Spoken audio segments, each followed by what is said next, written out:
በሕይወቴ የእምነትን አስገራሚ ኃይል አይቼዋለሁ። ለሚያምን ሁሉ ይቻላል የሚለው ቃል በማሰብ በሕይወቴ በጣም ታምር ተሰርቶልኛል። ሰዎች ሁለት አይነት እምነት አላቸው። የመጀመሪያዎቹ የተዘጋው ይከፈታል፣ ተስፋ የተቆረጠው ይቀጥላል፣ ባዶ ይሞላል የሚሉ ሲሆኑ ፖዚቲቭ አመለካከት ሲኖራቸው፣ ሁለተኞቹ ደግሞ እኔ የነካሁት አይሳካም፣ እድለቢስ ነኝ፣ አይሆንልኝም የሚሉ ጨለምተኛ አመለካከት ያላቸው ናቸው። ይህ አመለካከታቸው ደግሞ ወደፊት እንዳይንቀሳቀሱ እዛው አስሮ ያስቀራቸዋል። በዚህ ቪዲዮ እምነት የምንለውን ኃይል እንዴት እንደምንጠቀምበት እንመለከታለን። ሰላም፣ እንዴት ናችሁ? ውድ የተከበራችሁ የዚህ ቻናል ቤተሰቦች እንኳን ወደዚህ ቻናል በሰላም መጣችሁ እያልኩኝ ሰብስክራይብ አድርጋችሁ ስለምትመለከቱኝ ከልብ አመሰግናለሁ። ሰብስክራይብ አላደረጋችሁ ሰብስክራይብ በማድረግ ቤተሰብ ይሁኑኝ። ላይክ፣ ኮሜንት፣ ሼር ማድረግንም አይርሱ። እምነት ራሳችን የምናሳድገውና የምንጨምረው ነገር ሲሆን በአመለካከታችንና በአስተሳሰባችን እምነታችንን እንገነባለን። ዓላማዎቼ፣ ህልሞቼ፣ ፍላጎቶቼ ይሳካሉ ብሎ ማመን እምነት ሲሆን ምንም ተጨባጭ አሳማኝ ነገር በሌለበት ሁኔታ በሐሳባችን ውስጥ እንደተሳካ፣ እንደተፈጸመ፣ እንደተደረገ በስሜት በመመልከት ፈጣሪን በጸሎት የጠየቅነውን የለመነውን ነገር እንደተደረገልን በጭፍን ስናምን እምነት አለን ብለን ማለት እንችላለን። እምነት በውስጣችን ያለ ሲሆን እንዴት እንደምንጠቀምበት አውቆ የምናሳድገው ነገር ነው። ህይወታችንን የተመቻቸና የተከበረ ለማድረግ ከወሰንን በመጽሐፍ ቅዱስና የተለያዩ ምሁራን በጻፉት መጽሐፍ ውስጥ ብዙ ጥቅሶች አሉ። ከነዚህም ውስጥ እውነት እላችኋለሁ ማንም ያለው ነገር እንዲደረግለት ቢያምን በልቡ ሳይጠራጠር ይህን ተራራ ተነቅለህ ወደ ባህር ተወርወር ቢል ይሆንለታል። የምንፈልገውን ነገር ደጋግመን በማሰብ ለአእምሯችን አስፈላጊነቱ ማሳየት እንዳለብን በቃሉ የተጻፈው በደንብ ያስረግጥልናል። እንዲህ ይላል፣ የጸለያችሁትን የለመናችሁትን ሁሉ እንዳገኛችሁት እመኑ ይሆንላችሁማል። ይህ ድብቁ አእምሯችን ላይ በየቀኑ በምናባችን በመዝራት በእምነት ማሳደግ እንችላለን።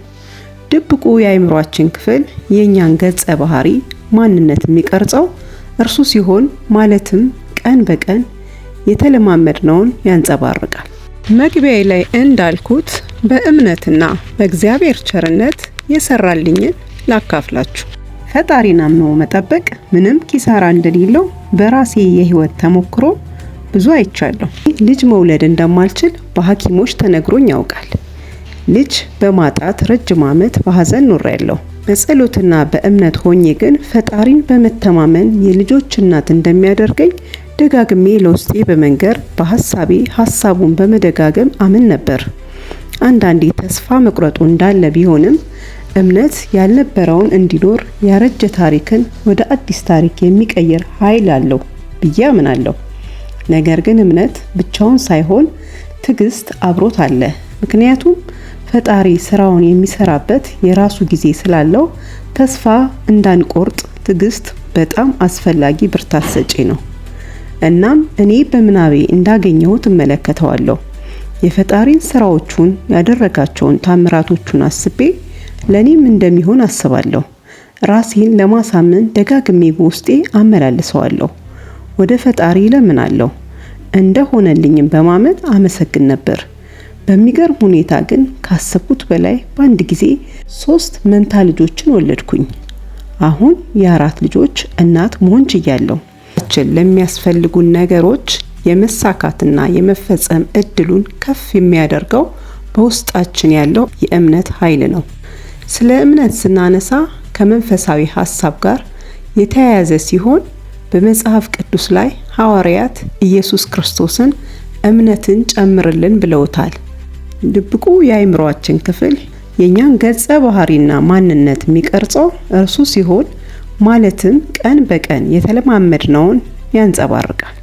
እምነታችንንም ከሚገነባበት ነገሮች አንዱ ደግሞ በውስጥ በኩል ከራሳችን ጋር የምናወራው በሐሳባችን የምናስበውን በመያዝ ነው።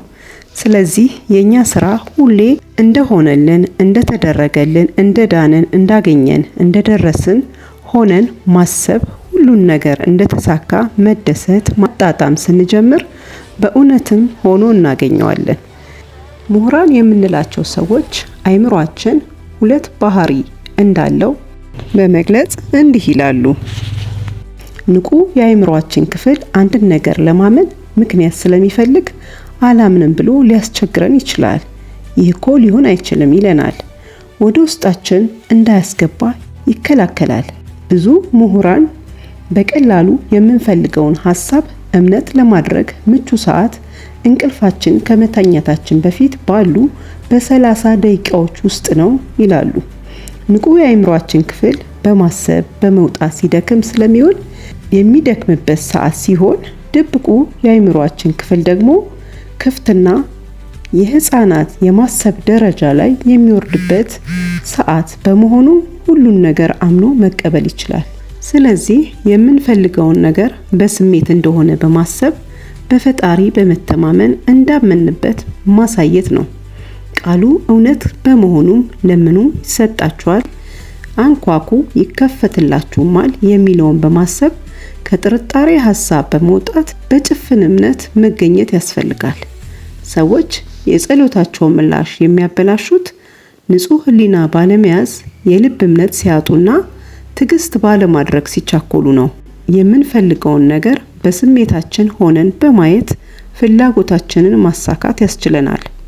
ሕይወት አስገራሚና ታምራት የሚያደርገው ነገር እምነት ነው።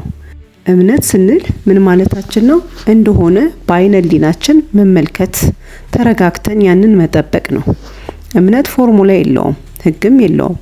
የማይደረገው መሆን የማይችለውን ነገር እንዲቻል ያደርጋል። ለሰው ልጅ የስኬቱ ቁልፍ በዋናነት እምነት ነው ብንል ማጋነን አይሆንም። ስለዚህ ዕለት ዕለት እምነትን ለማሳደግ መጠንከር ይኖርብናል ማለት ነው። ውድ ተመልካቾቼ ብዙዎቻችሁ ሰብስክራይብ ሳታደርጉ ነው የምትመለከቱኝ። ሰብስክራይብ ሳታደርጉ አትውጡ። ላይክም ኮሜንትም ብታደርጉ ደስ ይለኛል። አመሰግናለሁ።